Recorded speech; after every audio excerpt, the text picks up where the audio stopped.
E eu tenho clamado a Deus, pedindo a Deus a direção, para que Ele queria falar conosco. Nós estamos no ano do alinhamento.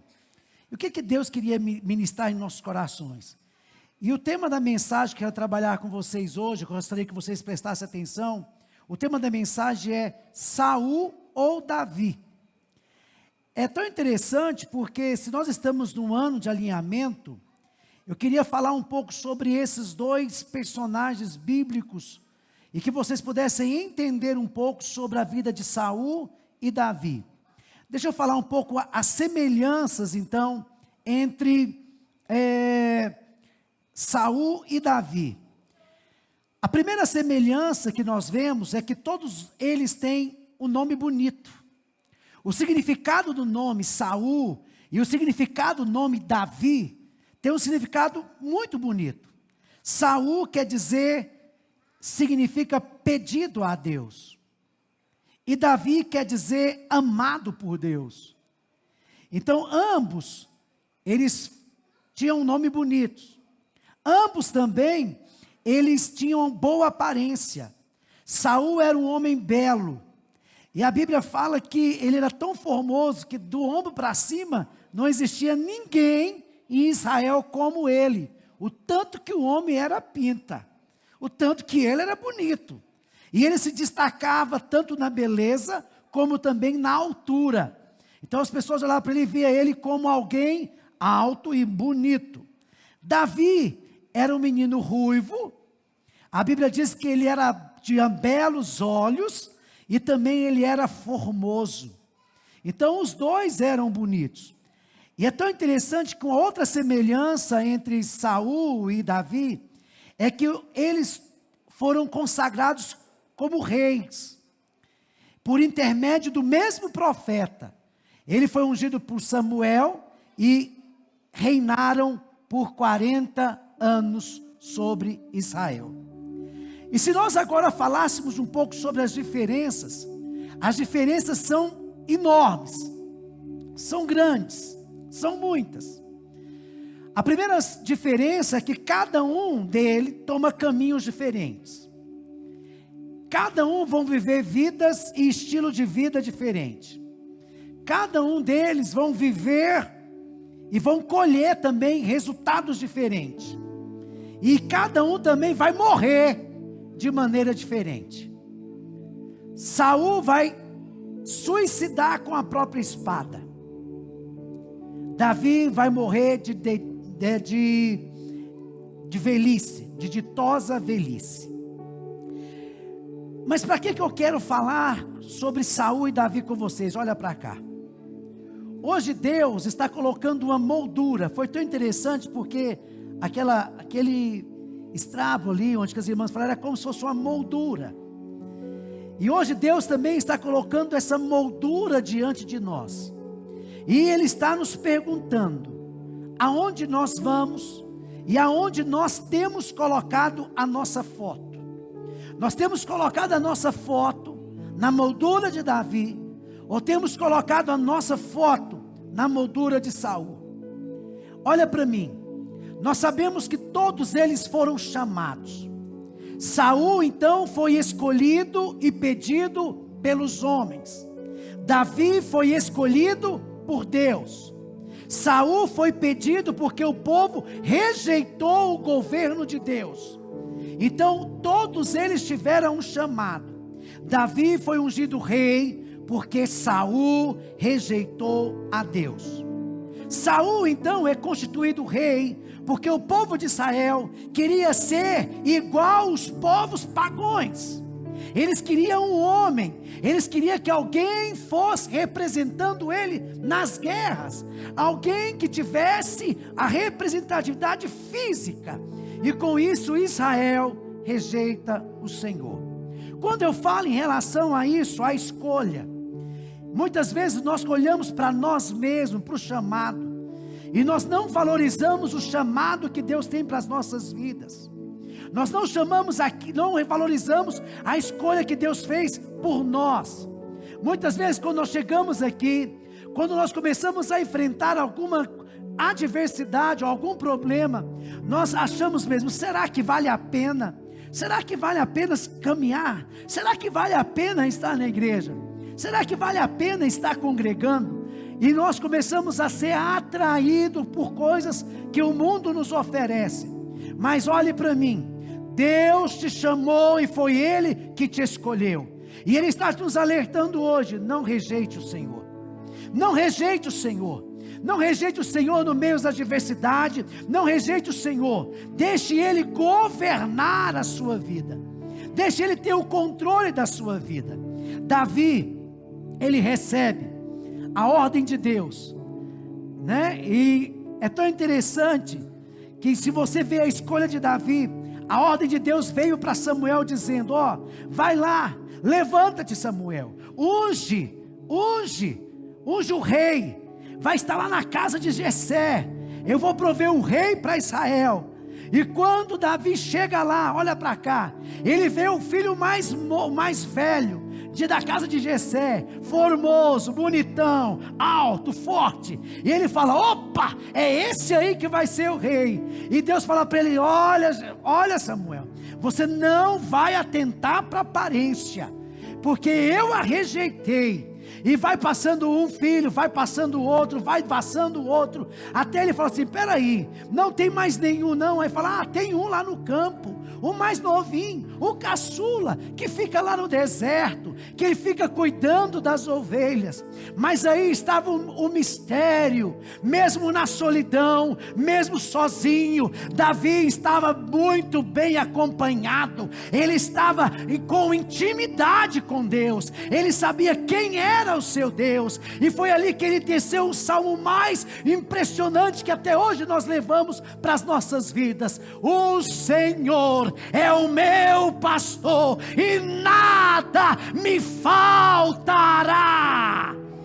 Foi nessa intimidade, foi no cuidar das ovelhas, foi no ver como a ovelha estava ali, onde o seu coração, no meio da solidão, no meio daquele deserto, pastoreando a ovelha, que o Espírito de Deus então já começava a ministrar no coração de Davi. E Deus agora o chama para ser então um homem segundo o coração de Deus. Davi então teve o chamado, Saul também teve o chamado, você tem o chamado. E qual tem sido a sua postura diante do chamado de Deus?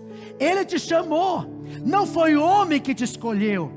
Ali foi o homem que quiseram um rei, e Deus falou: olha, atende o clamor do povo, eles querem um rei, então vou levantar um rei para eles, e eles vão passar por uma dificuldade. Vamos lá abrir nossa Bíblia para nós vermos isso? Vamos lá bem rapidinho, 1 Samuel 8, versículo 4.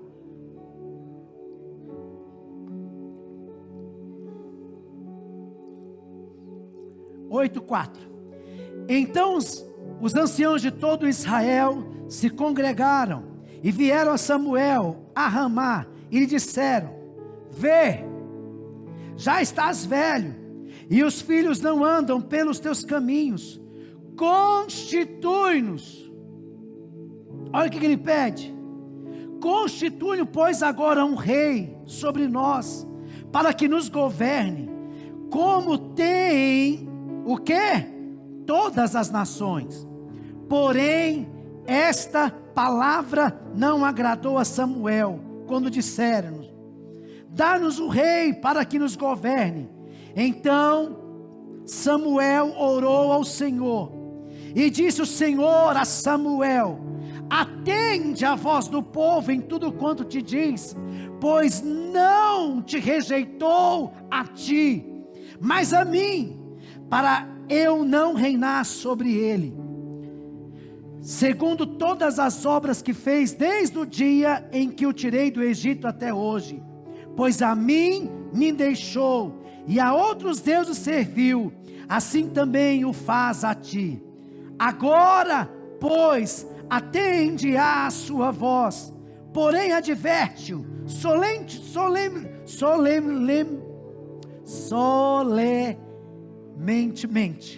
difícil, e explica-lhe qual será o direito do rei que houver de reinar sobre ele.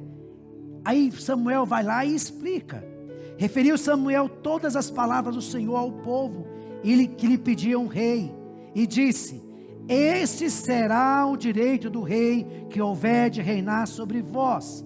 Ele tomará os vossos filhos e os empregará no serviço dos teus carros e com seus cavaleiros, para que corram diante deles, e os porá uns por capitães de 1000, e capitães de 50, outros para lavrarem os seus campos, e ceifarem as suas messes, outros para fabricar suas armas de guerra, e o aparelhamento dos seus carros. Tomará as vossas filhas para perfumistas, cozinheiras e padeiras, tomará o melhor das vossas lavouras, das vossas vinhas, dos vossos olivais, e os dará aos seus servidores. As vossas sementeiras, as vossas vinhas dizimará, para dar aos seus oficiais e a seus servidores. Também tomará os vossos servos, as vossas servas, os vossos melhores jovens, os vossos jumentos, e os empregará no seu trabalho. Dizimará o vosso rebanho, e vos serei por servos. Então naquele dia clamareis por causa do vosso rei, que houverdes escolhido, mas o Senhor não vos ouvirá naquele dia. Sabe o que o povo diz agora? Porém o povo não atendeu a voz de Samuel e disse: não, mas teremos um rei sobre nós. Entende isso, amado? Para que sejamos também como todas as nações. O nosso rei poderá governar-nos, sair diante de nós e fazer as nossas guerras. Ouvindo, pois, Samuel todas as palavras do povo, a respeito, repetiu perante o Senhor. Então o Senhor disse a Samuel: atende a sua voz, estabelece-lhe um rei. Samuel disse aos filhos de Israel: volte-te, cada um para a sua cidade. Observa agora que o povo queria um rei, e entre esses dois reis, da disposição de obedecer a Deus, nós vamos ver agora Saul, quando rei. Se você observar lá em Samuel 13, vamos lá, Samuel 13, do versículo 8 a 14, vai falar sobre essa disposição de obedecer a Deus. Samuel 13, de 8 a 14. Esperou Saul 7 dias, segundo o prazo determinado por Samuel. Não vindo, porém, Samuel a Gigal, o povo foi espalhando dali. Então disse Saul: trazei-me aqui o holocausto e as ofertas pacíficas. E ofereceu o holocausto. Olha para mim, Saul, olha para mim. Na disposição de rei, ele estava desobedecendo um chamado de Deus. Ele desobedece a Deus porque Deus falou para Samuel que ele deveria esperar para que Samuel oferecesse o holocausto. Mas o povo começa a se esparramar, o povo começa a reclamar, o povo começa a falar. E Saul, vendo que o povo estava espalhando, ele assume uma postura que não era a postura dele. Ele assume uma postura de sacerdote, ele assume uma postura de profeta. E Deus desagrada disso.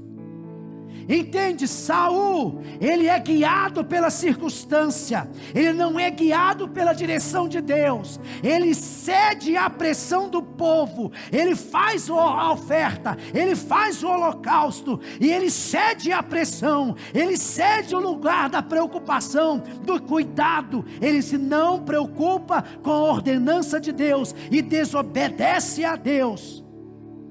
Muitas vezes nós, em meio às diversidades também, Deus nos fala: espera, não é o momento. E nós começamos também a agir na posição de Saul. Fazemos coisas que Deus não quer que fazemos. Deus fala: não vá por esse caminho, e nós achamos que esse é o caminho mais fácil. Por isso que este ano de 2022, Deus quer alinhar a vontade dEle nas nossas vontades, para sermos direcionados, para sermos dirigidos com a boa, perfeita e agradável vontade de Deus.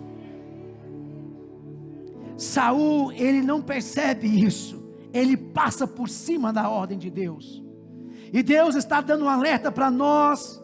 Ele não quer que nós passemos na frente das ordens dele, mesmo que a ordem dele pareça impossível aos nossos olhos, mas não é impossível aos olhos de Deus. Se Deus liberou a palavra é dele e vai se cumprir, não importa a circunstância, não importa o problema, não importa a dificuldade, é ele que vai entregar a nossa vitória.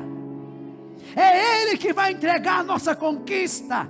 Não será baseada aos nossos esforços, não será baseada a nossa força, mas será confiando no Deus que tudo pode. Você crê num Deus que tudo pode? Fala para o seu irmão: não siga pela vista, mas viva pela fé. As vistas podem nos enganar. Pode falar: nossa, Deus nos manda conquistar uma terra, de fato que mana leite e mel, mas essa terra tem gigantes. Mas Deus já tinha liberado a palavra. Ei, olha para mim, Deus liberou a palavra dele na sua vida. Não importa os gigantes, não importa as adversidades, não importa a circunstância, é a palavra de Deus que foi liberada, e é Ele que vai fazer cumprir a palavra dele. Não importa o gigante que tem se levantado. Mas essa terra tem muita cadeia espiritual. Mas o Senhor não está preocupado com isso, porque nessa peleja nós não pelejaremos sozinhos. O Senhor estará pelejando por nós. Olha para mim, o Senhor está à nossa frente. O Senhor está conosco, e é Ele que peleja as nossas causas. Mais tarde Samuel também desobedece. Se você ler lá em 1 Samuel 15:9, Deus manda destruir todos amalequitas, e ele poupa o rei com a desculpa de fazer o sacrifício. E quando ele é confrontado, ao invés de admitir os seus erros, ele tenta justificá-los. E é nesse contexto que o profeta Samuel chega nele e fala: a rebelião é como o pecado de feitiçaria. E é nesse mesmo contexto que Deus fala: se você tivesse obedecido, o seu reino iria continuar. Mas como você rejeitou a Deus, Deus também rejeitará você. E eu te pergunto: que tipo de crente você é? Qual moldura você tem colocado a sua foto? Na moldura de Davi ou na moldura de Saul? Quem você é? Davi também era um homem que errou, que pecou. Houve um momento na vida de Davi, está lá em 1 Reis 15, versículo 5, que Davi também, ele peca, ele erra. E no seu erro, quando ele é confrontado, ele não justifica. Ele fala: pequei, Senhor, pequei mesmo, pequei, errei, eu me arrependo dos meus pecados. Ele não justifica. Tanto é que Deus fala de Davi dessa forma, porquanto Davi, pode continuar, versículo lá, por gentileza, 15:5. Porquanto Davi fez o que era reto perante o Senhor, e não se desviou de tudo quanto ordenara em todos os dias da sua vida, senão no caso de Urias o Heteu. Davi, ele errou, Davi pecou, mas não lançou a culpa no outro. Ele assumiu os seus erros, ele assumiu, ele trouxe para si a responsabilidade, e ele volta a buscar a Deus. E eu te pergunto hoje: quem você é, ou como você age quando você é confrontado? Você assume as suas deficiências, ou você transfere a sua culpa para outro? Saul era egoísta, diz a palavra. Ele pensava só nele. Tanto é que quando o povo estava em guerra, estavam numa peleja, ele falou: maldito o homem que comer pão. E ele fala isso, e essa ordem fica para um grupo de pessoas seleto. De repente o filho dele o exército estava já fraco. De repente o filho dele, no meio da floresta, para saquear, para combater os inimigos, encontra mel na floresta. E de repente o próprio filho dele, Jonatas, pega a lança e fere o favo de mel, e vai e pega o mel e coloca na boca. E a Bíblia diz que até os olhos dele voltou a brilhar, revigoraram as suas forças. E de repente o povo olha um para o outro e fala assim: ixi, ele é o filho do rei, mas ele desobedeceu, ele comeu pão. E de repente chega até o ouvido do rei falando: olha, Jonatas, teu filho comeu. E o rei vai e fala: não importa se é meu filho, vou mandar matar, eu vou mandar destruir. Então Saul era um homem egoísta, que pensava apenas em si, não pensava na consequência. E o povo se levanta a favor de Jonatas, fala: olha, Jonatas foi bravamente, ele foi lá, feriu o inimigo, você vai poupar-lhe a vida. E ele poupa a vida do filho por causa de outro, não por causa dele. Ele era egoísta, não se preocupava no outro. Agora Davi não. Davi era aquele que pegou o exército de 600 homens amargurados, rejeitados, revoltados com a vida. Davi trabalha no coração deles, e eles formam um exército poderoso. Aquele homem que é capaz, Davi é um homem que é capaz de amar Jonatas, o filho de Saul, como seu irmão mais chegado. É aquele que quando está lá na glória, é aquele que quando vence os seus inimigos, ele fala: olha, há alguém da família de Saul que eu possa fazer benevolência, alguém que eu possa fazer o bem. E ele fala: olha, existe alguém que está em Lodebar, alguém que está numa situação precária. E ele fala: quem? Mefibosete, manda trazê-lo, porque eu irei colocá-lo sentado à mesa, e tudo que é dele, a herança que é dele, eu vou restituir. Deus está falando isso para você hoje.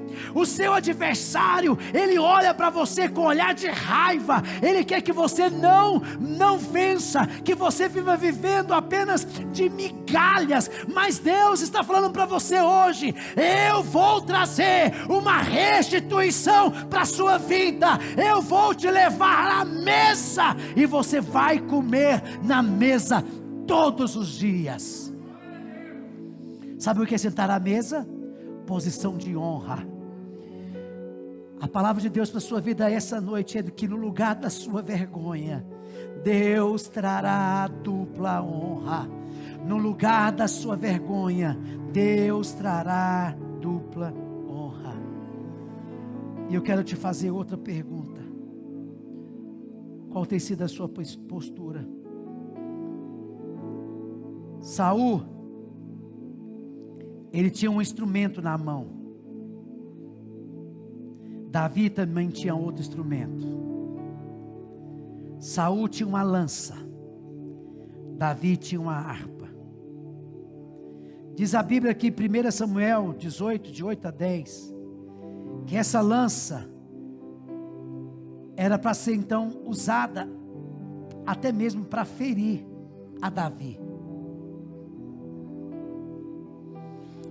A lança, ela serve para tirar a vida de alguém. Hoje nós também podemos ter a lança na nossa mão. Não a lança literal, mas a lança da nossa língua. Quantas pessoas você tem ferido à sua volta? A Bíblia fala claramente que essa lança que nós podemos usar hoje pode ferir reputações, pode difamar pessoas. O que você tem nas suas mãos? Lanças ou a harpa? Davi tinha a harpa. A harpa servia primeiro para adorar a Deus, mas depois para acalmar o coração das pessoas que estão aflitas. Quem você é? Você é aquele que tem um coração que edifica o outro quando ele está em crise. Você é aquele que estende a mão para o aflito. Você é aquele que diz para o necessitado, quando tem algum problema de relacionamento, de falar para ele: não, aquele Beltrano é assim mesmo, não, releva, não. Ou fala: não, meu amado, você ainda não fez a leitura correta, essa pessoa é de Deus, porque cada um passamos por problemas difíceis. Você é aquele que apazigua ou aquele que lança lenha na fogueira? Quem você é? Quem você é? O que está no teu coração? O que está na sua vida?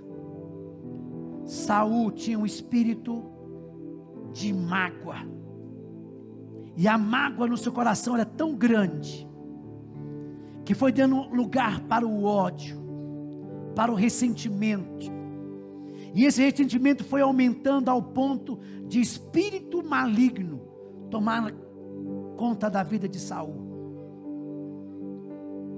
E esse espírito está lá em 1 Samuel 18:10. Tinha o objetivo de destruir até mesmo Davi. Demônios entraram na vida dele. Mas Davi era um homem cheio do Espírito Santo. Diz a palavra do Senhor que em 1 Samuel 16:13, que o Espírito do Senhor pousou sobre o Davi e fez nele morada. Ele foi cheio do Espírito Santo. Hoje eu estou te convidando também essa noite, para que você possa alinhar o seu coração com Deus, e para que você possa pedir ao Espírito do Senhor que possa te encher. Deus tem te dado oportunidade. Quantos de nós aqui andamos pelo vale da sombra da morte? Quantos de nós passamos por vales terríveis este ano de 2021? Mas se você está aqui essa noite, é porque Deus tem um propósito na sua vida. Ele quer que você enxergue o chamado dele para você. Você não é qualquer um, você é especial. Você não foi escolhido e separado pelo homem. Você não está aqui por mero convite humano. Você está aqui porque o Senhor Jesus te trouxe para este lugar, para falar que Ele te chamou antes da fundação do mundo, que você é dele. Então não fuja do propósito dele. Ele está aqui para falar que Ele quer governar a sua vida. Ele quer falar que Ele quer mudar as suas sortes. Ele quer falar para você que Ele quer te encher com o Espírito Santo.